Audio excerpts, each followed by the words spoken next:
हिंदुस्तान में जिन्हें हिंदू कहने पर शर्म आती है वो ब्रिटेन के भावी पीएम से सीख लें देशभक्ति। भारत का बेटा ब्रिटेन का पीएम बनने से पहले ही बोला, मैं एक गौरवशाली हिंदू हूं, यही मेरा धर्म है। राहुल गांधी, केजरीवाल, ममता बनर्जी, देख लें सनातन धर्म का 7 समुंदर पार बज रहा है डंका। आज की यह रिपोर्ट आपको साल 2022 की सबसे अच्छी रिपोर्ट लगेगी, इसलिए आपको यह रिपोर्ट पूरी सुननी चाहिए। 130 करोड़ हिंदुस्तानियों को गर्व होगा कि ब्रिटेन के जो भावी पीएम हैं वो न सिर्फ अंग्रेजों के देश की सत्ता संभालने वाले हैं, बल्कि उन्हें भारत का बेटा होने पर गर्व है। उन्हें गर्व है कि उनका परिवार सनातनी है, उन्हें गर्व है कि वो हिंदुस्तानी हैं।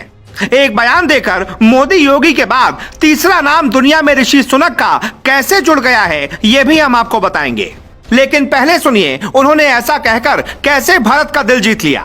ब्रिटेन में हिंदुओं का वोट न के बराबर है, फिर किसी पीएम बनने वाले नेता की हिम्मत की दाद देनी होगी कि खुलकर यह कह सके कि उसे हिंदू होने पर गर्व है। भारत में ममता बनर्जी, केजरीवाल, अखिलेश यादव जैसे नेताओं को भी सीखना चाहिए कि 7 समुंदर पार भी जब ऋषि सुनक ऐसा कह सकते हैं तो भारत के नेता क्यों नहीं कह सकते। साल 2020 में ऋषि सुनक को वित्त मंत्री की शपथ दिलाई गई थी। उसी दौरान उन्होंने भगवत गीता पर हाथ रखकर शपथ ली थी। ऐसा करने वाले ब्रिटेन के वो पहले नेता थे। उसी दौरान उन्हें ब्रिटेन का मोदी कहा जाने लगा था।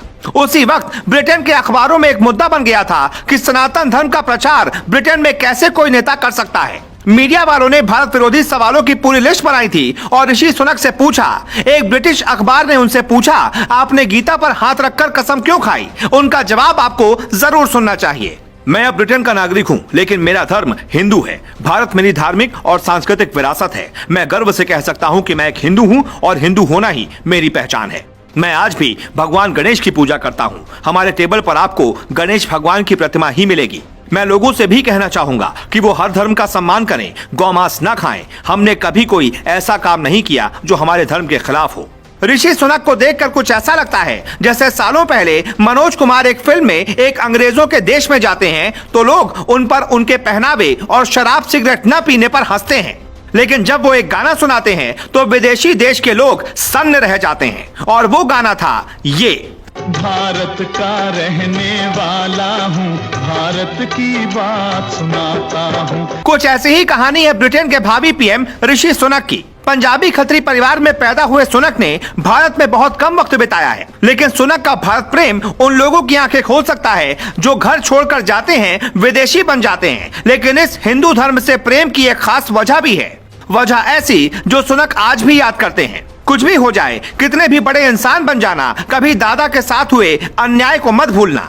ऋषि की बायोग्राफी लिखने वाले माइकल एशक्रॉफ्ट ने अपनी किताब में लिखा है, ऋषि के दादा रामदास सुनक गुंजावाला में रहते थे जो बंटवारे के बाद पाकिस्तान में चला गया था। दादा रामदास ने साल 1935 में गुंजावाला छोड़ा और वो क्लर्क की नौकरी करने के लिए नैरोबी आ गए। रामदास सुनक हिंदू मुसलमान के बीच खराब होते रिश्तों की वजह से नैरोबी गए थे। बायोग्राफी के मुताबिक ऋषि सुनक का परिवार आज से नहीं बल्कि कई सालों से विदेश में है। नाना हो या फिर माँ या फिर पिता, सबका जीवन विदेशों में ही बीता, लेकिन इस बात का असर ऋषि सुनक पर नहीं पड़ा। उन्होंने सनातनी सभ्यता को संभाले रखा और जब वो सत्ता संभालने वाले हैं तो खुलकर कहते हैं कि मुझे इस बात पर गर्व है कि मैं एक हिंदुस्तानी हूँ और एक हिंदू परिवार में जन्मा हूँ। ब्रिटेन या किसी भी देश में भारतीयों के रंग, पहनावे, उनके स्वभाव पर कुछ अंग्रेज हमेशा सवाल उठाते रहते हैं। ब्रिटेन में पिछले कुछ सालों में सनातन सभ्यता की तरफ लोगों का लगाव बढ़ा है। कई अंग्रेज भारत में आते हैं तो ऋषिकेश और वाराणसी की गंगा आरती में बैठकर आरती करते देखे जाते हैं। मतलब ब्रिटेन हो या कोई भी मुल्क, अगर वहां एक भी सच्चा हिंदुस्तानी होगा तो वो अलग जगा ही सकता है। भारत के कारोबारी और जानी मानी आईटी कंपनी इन्फोसिस के संस्थापक नारायण मूर्ति के दामाद हैं, जो भारत के किसी भी व्यक्ति के लिए गौरव की बात होगी। लेकिन आखिरी में हम आपको सबसे जरूरी बात बताते हैं। ब्रिटेन एक ताकतवर देश है, वहां भारत का जलवा कम नहीं है। ब्रिटेन के पूर्व राष्ट्रपति कुछ दिन पहले भारत आए थे तो बुलडोजर के साथ तस्वीरें खिंचवाई थी, जिसके बाद खूब बवाल मचा था। लेकिन उन्होंने ऐसा इसलिए किया था ताकि वो संदेश दे पाएं कि वो योगी मोदी के साथ हैं और मोदी योगी का एक बड़ा जन समर्थन ब्रिटेन में भी है। आप हर स्टोरी में कमेंट लिखते हो या ना लिखते हो, लेकिन आपको इस पर जरूर लिखना चाहिए, भारत माता की जय।